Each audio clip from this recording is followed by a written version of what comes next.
পৃথিবীর একমাত্র উপগ্রহ চাঁদ নিয়ে মানুষের আগ্রহের শেষ নেই। নীল আর্মস্ট্রং নামে এক নভোচারী চাঁদে পা রাখার পর চাঁদে পা দিয়েছেন আরও অনেক মানুষ। চাঁদে গিয়েছে অনেক মানুষবাহী মহাকাশযান।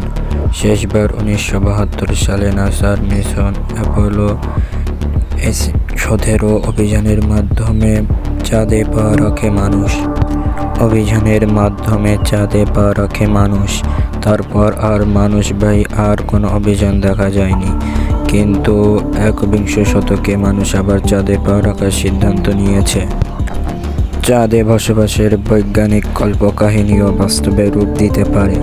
চাঁদে গিয়ে ফিরে আসা নয়, বরং সেখানে মানুষের থাকা পরিকল্পনা করছে মার্কিন মহাকাশ গবেষণা সংস্থা নাসা। প্রায় 50 বছর পর আবার চাঁদে মানুষ পাঠানোর পরিকল্পনা করছে নাসা।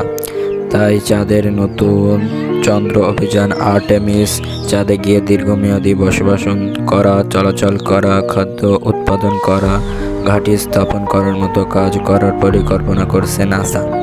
চাঁদে যাওয়ার বেশ বড়সড় পরিকল্পনাই করছে নাসা। সংস্থাটি প্রকল্পে 20-এর অধিক দেশ একসাথে যোগ দেবে।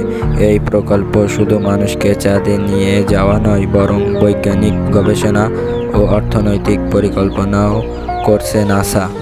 পরবর্তী ভিডিও আসতে চলেছে চাঁদে ফিরে যাওয়া। তোমরা যারা দেখতে চাও দ্রুত লাইক, সাবস্ক্রাইব করো এবং কমেন্টে বলে যাও।